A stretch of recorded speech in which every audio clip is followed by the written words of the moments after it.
Hello everyone, welcome you all to cop stock. আমি সুরেশ দাস তোমাদের সঙ্গে রয়েছি। আজকের এই ভিডিওটা কি বিষয়ের উপরে আমি আগেই বলেছিলাম যে এটা অ্যাকচুয়ালি বিগিনার্সদের জন্য। অনেক আমি রিকোয়েস্ট পেয়েছি তোমাদের দিক থেকে যে কিভাবে প্রিপারেশন শুরু করব, একদম ফ্রেশার, কি বই পড়ব এবং কিভাবে পড়ব যাতে এই এক্সামটা আমরা ক্লিয়ার করতে পারি। এইসব নানান কোয়েরিজ আমি পেয়েছিলাম, যার জন্য আজকের এই মেইনলি ভিডিওটা। এই ভিডিওটি ডব্লিউবিপির আন্ডারে যেসব রিক্রুটমেন্ট হয়ে থাকে, সাব ইন্সপেক্টর, কনস্টেবল, এক্সাইজ ডিপার্টমেন্টের সাব ইন্সপেক্টর বা কনস্টেবল যেসব রিক্রুটমেন্ট হয়ে থাকে, সব এক্সামের জন্য যেমন হেল্পফুল হবে, ইভেন অন্যান্য কম্পিটিটিভ এক্সামের জন্যও কিন্তু হেল্পফুল হবে। তো আমি চেষ্টা করব যে আমার যে নলেজ, আমার যা এক্সপিরিয়েন্স, মানে আমি কীভাবে প্রিপারেশন নিতাম, বিগিনার্স হিসেবে আমি কীভাবে কী শুরু করেছিলাম, এইসব বিষয়গুলো আমি আলোচনা করব। তো ভিডিওর শুরুতে আমি একটা কথা বলে রাখি তোমাদের, যে সফলতা যদি সফল হতে হয় তাহলে একটা কথা মাথায় রাখবে, যে সফলতা কখনো নিজে থেকে এসে তোমার কাছে ধরা দেবে না। সফলতাকে সফলতার কাছ থেকে ছিনে নিতে হবে তোমাদেরকে, যদি জীবনে সফল হতে হয়। যদি তুমি জীবনে ভালো কিছু করতে চাও, নিজের পরিচয় বানাতে চাও, তার জন্য কিন্তু অবশ্যই কঠোর পরিশ্রম তোমাকে করতে হবে এবং এইভাবেই তোমাকে সফলতা অর্জন করতে হবে। আমি বুকসের ওপরে মেনলি বিগিনার্সদের জন্য অলরেডি একটি ভিডিও আগেই আপলোড করেছি। তোমরা চ্যানেলের ভিডিওস সেকশানে গিয়ে সেই ভিডিওটি পেয়ে যাবে। তো সেখানে আমি বলেছিলাম যে ক্লাস 9-10 লেভেলের যে বুকসগুলো রয়েছে ডব্লিউবি বোর্ডের, ওয়েস্ট বেঙ্গল বোর্ডের, এবং ক্লাস 11-12 লেভেলের যে ইন্ডিয়ান পলিটিক্যাল সায়েন্সের জন্য, মানে ইন্ডিয়ান পলিটির জন্য, সেটা কিন্তু তোমরা 11-12-এর নিমাই প্রামাণিক বা দেবাশিস মৌলিক মেবি একটা একজনের বই রয়েছে, সেই বইগুলো কিন্তু তোমরা পড়তে পারো ফর বেসিক কনসেপ্টস। তোমরা বেসিকটা আগে ক্লিয়ার করে তারপরে যে অ্যাডভান্স লেভেলের বুক লাইক লক্ষ্মীকান্ত হলো বা ম্যাগ্র হিলের বই হলো, এইসব বইগুলো কিন্তু তারপরে পড়বে। আগে তোমাদের বেসিকটা ক্লিয়ার করতে হবে, এবং যেটা সম্ভব ক্লাস 9-10-এর স্কুল লেভেলের বইগুলো থেকে। এবং যারা ইংলিশ মিডিয়ামের জন্য ইংলিশ ভার্সন যারা বই পড়তে চাও, তার জন্য সিবিএসসি বা আইসিএসসি বোর্ডের যে স্কুল লেভেলের যে টেক্সট বুকগুলো রয়েছে, আমি এনসিইআরটির বই মেনলি বলবো না, সিবিএসসি বোর্ডের বা আইসিএসসি বোর্ডের বুকসগুলো তোমরা কিন্তু স্কুলের ফলো করতে পারো, যেমন 7, 8, 9, 10 এই লেভেলের বইগুলো তোমরা আগে সেগুলো ক্লিয়ার করে সেগুলো পড়ে তারপরে তোমরা অ্যাডভান্স লেভেলের বই শুরু করবে। যেমন আমি সাবজেক্ট ওয়াইজ বলে দিচ্ছি। প্রিলিমসের জন্য মেনলি দেখো, মেইনস এক্সামটা তো ডিসক্রিপটিভ টাইপের হবে, এবং তার জন্য মেইনসের প্রিপারেশনের ওপরে অলরেডি অনেক ভিডিওস আমি দিয়ে রেখেছি, সেগুলো দেখে নেবে। তো তার জন্য পড়ার ধরনটা কিন্তু আলাদা হবে। আমি প্রথমে এই ভিডিওতে মেনলি প্রিলিমসের ব্যাপারে বলবো। প্রিলিমসের প্রিপারেশনটা কিন্তু তোমাদের সব বিষয়গুলো কিন্তু খুঁটে খুঁটে পড়তে হবে, যেহেতু এমসিকিউ টাইপের কোয়েশ্চেন থাকবে। এর জন্য তোমাদের বেসিকের জন্য বলেছি, এবং এরপরে যখন এই বেসিক স্কুল লেভেলের বইগুলো যখন তোমরা কমপ্লিট করে নিচ্ছ, মেনলি বিগিনার্সরা যারা এই বইগুলো কমপ্লিট করে নেবার পরে তোমরা, আমি সাবজেক্ট ওয়াইজ বলছি, যেমন ইন্ডিয়ান পলিটির ক্ষেত্রে তোমরা লক্ষ্মীকান্তের বইটি ফলো করবে। Not all the chapters, but some selected chapters তোমরা সেখান থেকে পড়বে। তারপর জিওগ্রাফির ক্ষেত্রে অরবিন্দ অরবিন্দ কুমারের পেরিয়ার পাবলিকেশনের একটা বই রয়েছে, তোমরা সেটা পড়তে পারো। এবং তার সাথে কোনো লুসেন্ট বা অরিহান্ত বা তরুণ গোয়ালের যে কম্প্যাক্ট জিকে বুক একটা রয়েছে, সেই বইটা তোমরা সাথে রাখতে পারো। এবং তোমরা যদি মনে করো জিওগ্রাফির জন্য অরবিন্দ কুমার যেটা বললাম পেরিয়ার পাবলিকেশন, সেটা কমপ্লিট হয়ে গেছে, তারপর আরও কিছু অ্যাডভান্স পড়তে চাও, তার জন্য মাজিদ হুসেন রয়েছে। জিওগ্রাফি গেল। এবং হিস্ট্রির ক্ষেত্রে আমি যেটা বলবো, তোমরা যদি দুটো বই মেনলি পড়তেই হবে। তোমরা বিপিন চন্দ্র পাল পড়তে পারো, বা রাজীব আহির এবং পুনাম দালাল দাহিয়া, এই দুটো বই, রাজীব আহির এবং পুনাম দালাল দাহিয়া, এই দুটো বই তোমরা মেনলি পড়ো। তাহলে হিস্ট্রিটা হয়ে যাচ্ছে। এবং বেসিকের জন্য আমি কিন্তু আগেই বলেছি স্কুল লেভেলের বইগুলো তোমরা পড়বে। তারপরে ইংলিশ ভার্সানের জন্য এই বইগুলো পড়তে হবে। এবং যদি মনে করো যে বেঙ্গলি ভার্সান পড়বে হিস্ট্রির ক্ষেত্রে, তাহলে জীবন মুখোপাধ্যায়ের 9-10 লেভেলের যে পুরনো সিলেবাস ছিল তার উপরেই একটা ডিটেলসে একটা বই রয়েছে, অলমোস্ট মোটা বইটা হবে, চটি বইয়ের কথা আমি বলছি না জীবন মুখোপাধ্যায়ের, তোমরা সেটা বেঙ্গলি ভার্সানের জন্য পড়তে পারো। এবং ইন্ডিয়ান পলিটির জন্য বাংলা ভার্সনের বই আমার নলেজে তেমন জানা নেই, তোমরা একটু খোঁজ করে নেবে সেটা। এবং জিওগ্রাফির ওপরে বেঙ্গলি ভার্সন যদি বলি, ছায়া পাবলিকেশনের বই রয়েছে এবং কিছু স্কুল লেভেলের বইও রয়েছে যেগুলো থেকে পড়লে সাফিসিয়েন্ট হবে ফর ডাব্লিউবিপির এক্সামস। এরপরে চলে আসি সায়েন্সের ক্ষেত্রে। সায়েন্সের ক্ষেত্রে ফর বেঙ্গলি ভার্সন স্কুল লেভেলের 9-10-এর যে বই রয়েছে, লাইফ সায়েন্স, ফিজিক্যাল সায়েন্স, এই দুটো পড়লেই মোর দ্যান এনাফ। আর তোমরা যদি আরও অ্যাডভান্সড পড়তে চাও তার জন্য একটু ইংলিশ ভার্সনের দিকে যেতে হবে, যেটা তোমরা আরিহান্তের ম্যাক বুক পড়তে পারো, যেটা সায়েন্সের ওপরে, জেনারেল সায়েন্সের ওপরে রয়েছে। এবং এর সঙ্গে ইকোনমিক্স দরকার নেই, তবে ইকোনমিক্স যদি পড়তেই চাও তাহলে আরিহান্তের ম্যাকবুক, যেটা ইন্ডিয়ান ইকোনমি, শুধু সেটা পড়লেই যথেষ্ট হবে ফর ডাব্লিউবিপি। এবং অ্যাডভান্স পড়তে চাইলে রমেশ সিংয়ের বা অন্যান্য কিছু বইও রয়েছে, সেগুলো আমি পরে বলবো। আপাতত তোমরা শুধু আগে বিগিনার্সদের জন্য বলছি, তোমরা আগে আরিহান্তের ম্যাকবুকটা কমপ্লিট করো, ইন্ডিয়ান ইকোনমি। এবার ইংলিশের ক্ষেত্রে অনেক আমি কোয়েশ্চেন্স পেয়েছি যে ইংলিশ কিভাবে রেডি করব, অনেকের উইক রয়েছে ইংলিশ। তো সেক্ষেত্রে আমি ইংলিশের ওপরে আলাদাভাবে একটা ভিডিও আপলোড করব, সেখানে আমি ইন ডিটেইল ডিসকাস করব যে কোন কোন বিষয়গুলো তোমরা ইংলিশ থেকে পড়বে, যাতে তোমাদের বেসিক কনসেপ্টটা ক্লিয়ার থাকে, মানে নিজেরা যাতে লিখতে পারো। যেমন প্যারাগ্রাফ রাইটিং বা লেটার রাইটিং যাই আসে না কেন, সেসব ট্রান্সলেশন, এই বিষয়গুলো যাতে তোমাদের ক্লিয়ার হয়ে যায় এবং এরার কারেকশনের ক্ষেত্রেও যাতে হেল্পফুল হয়, আমি সেই বিষয়ে ইংলিশের ওপর একটা ভিডিও আলাদাভাবে তৈরি করে দেব। এবং ম্যাথসের জন্য আমি যেটা করেছিলাম, আমি কিন্তু আরিহান্ত বা অন্য কোনো পাবলিকেশনের সেই অ্যাডভান্স লেভেলের ম্যাথস বুক ফলো করিনি। আমি যা করেছিলাম, আমি আমার বন্ধুর হেল্প নিয়ে, যে ম্যাথসে খুব ভালো, তার হেল্প নিয়ে, যে ক্লাস 6 থেকে শুরু করে, 6 একটু বেশি, মানে আর 7 বা 8 বলা দরকার, কিন্তু আমি শুরু করেছিলাম 6 থেকে পুরো 10 পর্যন্ত, যা মানে ডাব্লিউবি বোর্ডের, ওয়েস্ট বেঙ্গল বোর্ডের বিভিন্ন সিলেক্টেড কিছু চ্যাপ্টার্স আমি সলভ করেছিলাম। কারণ আমি মেনলি অ্যারিথমেটিক, পাটিগণিতটাই কিন্তু আমি সলভ করেছিলাম, আর এটা করলেই যথেষ্ট, তোমাদের অন্য দেখার দরকার নেই। অ্যারিথমেটিকের কিছু সিলেক্টেড চ্যাপ্টার, যেগুলো 6 to 10, এই ক্লাস 6 থেকে 10, ক্লাস 10-এর যে বইগুলো, সেগুলো থেকে তোমরা 2, 3, একটা চ্যাপ্টার করে বিভিন্ন ক্লাসের বইয়ে পেয়ে যাবে। এবং সেগুলো তোমরা দরকার হলে প্রিন্ট আউট করে সেই চ্যাপ্টারগুলো, বা ডায়েরি মেনটেন করতে পারো, যেখানে তোমরা ধরো টাইম অ্যান্ড ওয়ার্ক, হ্যাঁ, তারপর রেশিও, প্রপোর্শন, একটা চ্যাপ্টার তোমরা একটা একটা করে সলভ করা শুরু করলে, এবং তার জন্য আলাদা ডায়েরি বা খাতা থাকলো, যেখানে তোমরা পরবর্তীতে রিভাইজ দিতে পারবে। রিভাইজ মানে কোন অঙ্ক কীভাবে সলভ হলো, কোন কোয়েশ্চেনটা কীভাবে সলভ হয়েছে, সেগুলো নিয়ে একটা ধারণা নিয়ে তুমি অন্যান্য কোয়েশ্চেন সেই রিলেটেড কিন্তু সলভ করতে পারবে। এবং নানান পরবর্তীতে বিভিন্ন প্র্যাকটিস সেট, অনলাইন মক টেস্টের ক্ষেত্রে তোমরা কিন্তু ম্যাথসের অনেক ডেমো কোয়েশ্চেন পেয়ে যাবে, যেগুলো সলভ করে করে নিজের অ্যাবিলিটিটা, ম্যাথসের গ্রিপটা বাড়াতে পারবে। তো এটা ম্যাথ, সায়েন্স, ইকোনমিক্স, জিকের ক্ষেত্রে হিস্ট্রি, জিওগ্রাফি, পলিটি, আর হিস্ট্রিও বলে দিলাম। তো এইবার আসি আমি পড়বো কীভাবে। বুকস হয়ে গেল, বইয়ের উপরে আমি আগে ভিডিও দিয়েছি, সেটা একবার কাইন্ডলি দেখে নেবে। তো বুকস হয়ে গেল, আমার কাছে বুকসও চলে এলো, পড়তে কীভাবে হবে। এবার দেখো, তোমাদের একটা কিন্তু শিডিউল তৈরি করতে হবে, যে তুমি কোন দিন কোন সাবজেক্ট পড়বে। তুমি যদি এখন ধরো কেউ কলেজে পড়ছো, সেক্ষেত্রে তোমাকে কলেজ অ্যাটেন্ড করতে হচ্ছে, টিউশন থাকতে পারে। তো তোমার আগে নিজের একটা দিনে, ধরো সানডে বা মানডেতে তোমার কী কী কাজ থাকতে পারে, টিউশন থাকলো, কলেজ থাকলো, সেটা বাদ দিয়ে তুমি কতটুকু টাইম পাচ্ছ পড়ার জন্য, এবং সেই টাইমের মধ্যে তুমি কোন কোন সাবজেক্টগুলোকে কতটুকু সময় করে পড়বে, সেটা কিন্তু তোমার প্রি প্ল্যান্ড থাকতে হবে।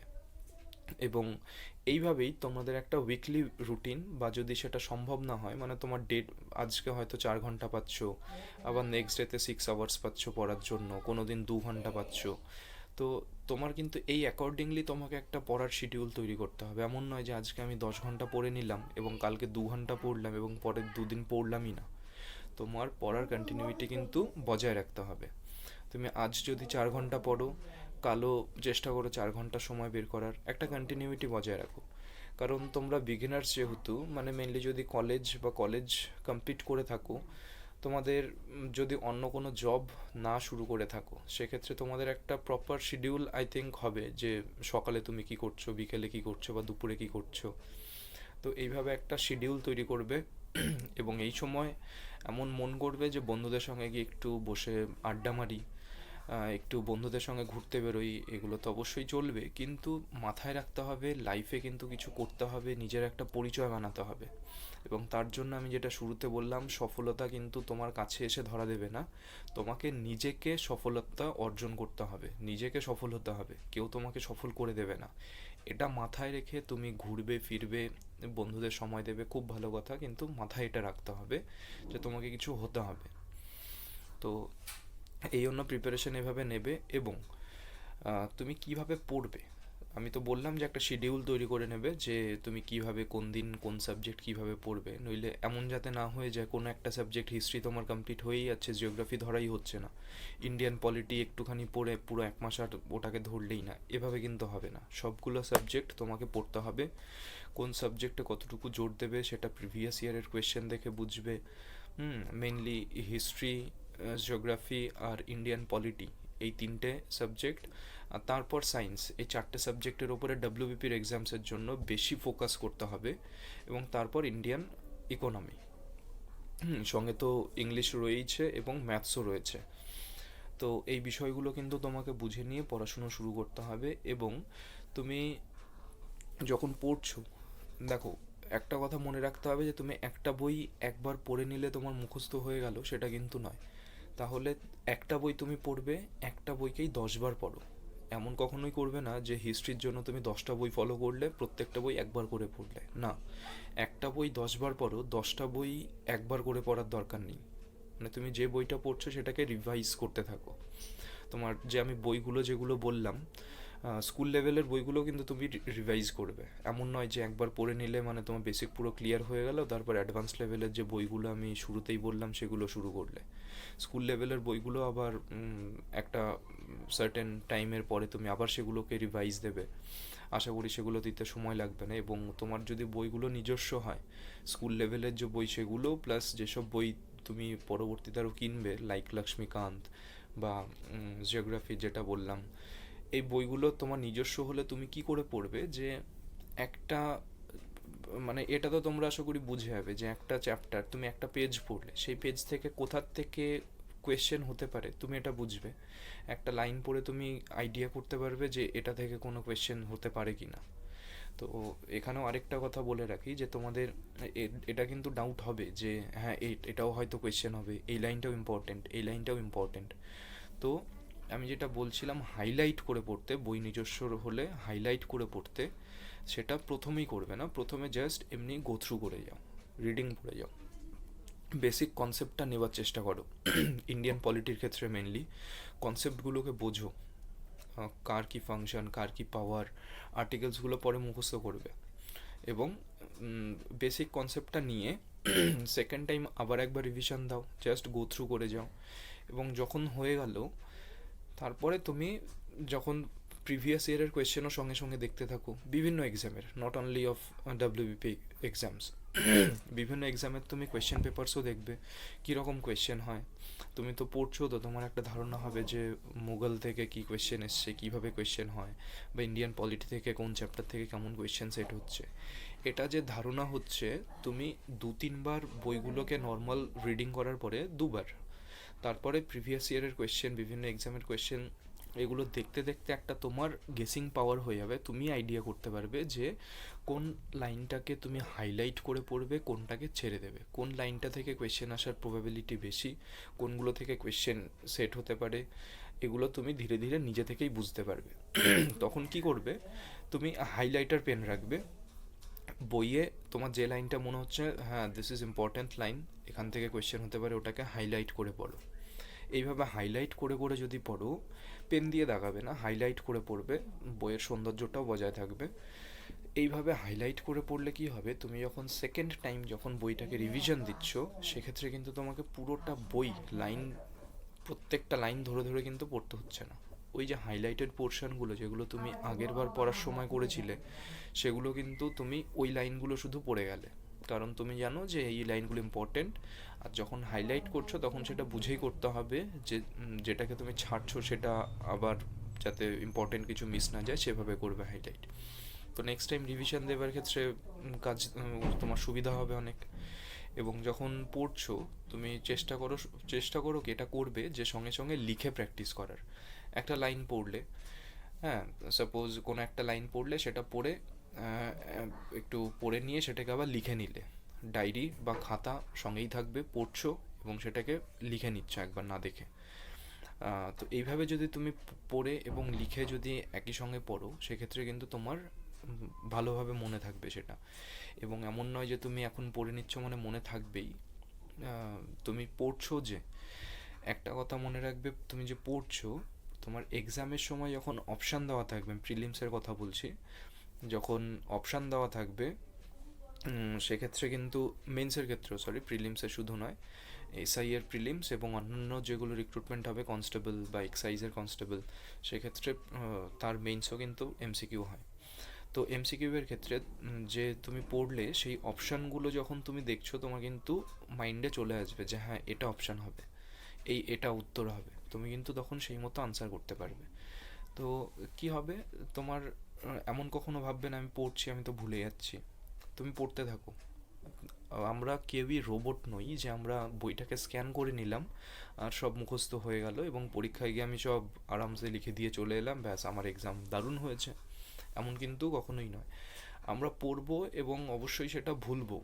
তো তার জন্য আমি বলেছি যে একটা বইকে 10 বার করে পড়বো, যাতে আমার মাইন্ডে যাতে সেট হয়ে যায় হ্যাঁ এই উত্তরগুলো, এটা এক্স্যাক্ট আমার আনসার মনে না পড়লেও অপশান দেখে আমি বুঝে যাবো যে আনসার কোনটা হবে। এইভাবে কিন্তু তোমরা এক্সামের সময় আনসার করতে পারবে। তো বইয়ের কথা আমি বললাম, কিভাবে শিডিউল তৈরি করে নিয়ে একটা ডেইলি রুটিন মেনটেন করবে সেটাও বললাম, এবং পড়ার সময় কিভাবে পড়বে সেটাও বললাম, এবং পড়ার সঙ্গে সঙ্গে প্রিভিয়াস ইয়ারের কোয়েশ্চেন দেখবে সেই বিষয়েও আমি শর্টে ডিসক্রাইব করলাম। এটা মেনলি বিগিনার্সদের জন্য হেল্পফুল হবে। আর যেটা আগে বললাম, যেটা কিন্তু শুধু ডাব্লিউবিপির আন্ডারে যেসব রিক্রুটমেন্ট হয় তার জন্য হেল্পফুল তা নয়, অন্যান্য আদার্স যে কম্পিটিটিভ এক্সাম রয়েছে সেসবের ক্ষেত্রে কিন্তু, ব্যাঙ্কিংটা বাদে সেসব এক্সামের ক্ষেত্রে কিন্তু এইভাবে তুমি পড়লে সেগুলোতেও অনেকটা হেল্পফুল হবে।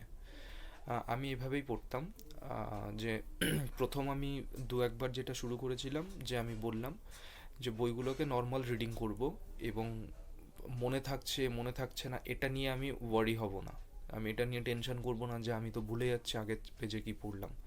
তুমি রিডিং পড়তে থাকো, আবার সেকেন্ড টাইম আবার রিডিং পড়লে, এবং সঙ্গে সঙ্গে বলেছে প্রিভিয়াস ইয়ারের কোয়েশ্চেন দেখতে। তো এইভাবে যদি করো এবং হাইলাইট করে পড়ো, তুমি যখন রিভিশন দিচ্ছ তুমি অটোমেটিক কিন্তু তোমার ওটা মনে থেকে যাবে এবং তুমি পরীক্ষার সময় অপশান দেখেও করতে পারবে। তো এটা এমসিকিউয়ের ক্ষেত্রে এভাবে করতে হবে অবশ্যই। অন্যান্য এক্সামের কোয়েশ্চেন সলভ করা, প্র্যাকটিস সেট সলভ করা, বিভিন্ন প্র্যাকটিস সেট পাওয়া যায় মার্কেটে অ্যাভেলেবেল, তোমরা কোনো একটা প্র্যাকটিস সেট নিয়ে সেটা সলভ করলে, হ্যাঁ, এবং সেখানে যে আনসার কি দেওয়া থাকবে সেটা যে সব কটাই ঠিক সেটা কিন্তু নয়, আনসারগুলো তোমরা একবার ভেরিফাই করে নেবে। হ্যাঁ, শুধু বইয়ে প্রিন্টেড, মানে প্র্যাকটিস সেটের কথা বলছি, প্র্যাকটিস সেটে প্রিন্টেড যে আনসার দেওয়া রয়েছে সেগুলোই যে ঠিক তাও নয়, তোমরা একবার ভেরিফাই করে নেবে। তো এইভাবে কিন্তু তোমাদের প্রিপারেশানটা নিতে হবে। বই পড়ছো, প্রিভিয়াস ইয়ারের কোয়েশ্চেন দেখছো, বিভিন্ন অন্যান্য এক্সামের কোয়েশ্চেন দেখছো, সঙ্গে প্র্যাকটিস সেট সলভ করছো, অনলাইনে বিভিন্ন বিষয় অ্যাভেলেবেল সেগুলো একটু দেখে নিচ্ছ। তো এইভাবে তোমাদের নলেজটা কিন্তু ঠিকঠাক হতে থাকবে, যাতে তুমি কোনো এক্সাম, মেনলি যে কোনো এক্সাম তোমরা আরামসে ক্লিয়ার করে নিতে পারো। তো এই আপাতত বেসিক কিছু বিষয় আমি বললাম। এরপরে আপকামিং ভিডিওজে আমি আরও অনেক বিষয় নিয়ে আলোচনা করব, ধীরে ধীরে অল্প অল্প করে টপিক ধরে ধরে। তোমাদের সমস্যা কি রয়েছে, কি আরও আমি মিস করে গেলাম এই ভিডিওতে, তোমরা সেটা কমেন্ট সেকশানে জানাতে পারো, বা ইমেলও দেওয়া থাকবে ডেসক্রিপশন বক্সে, সেখানে মেল করেও জানাতে পারো। আর আপকামিং ভিডিওজে আমি আরও কিছু হেল্পফুল বিষয় ইংলিশের ওপর আলাদা একটা ভিডিও করব, আমি সেগুলো নিয়ে চর্চা করব। Thank you, stay safe, stay tuned.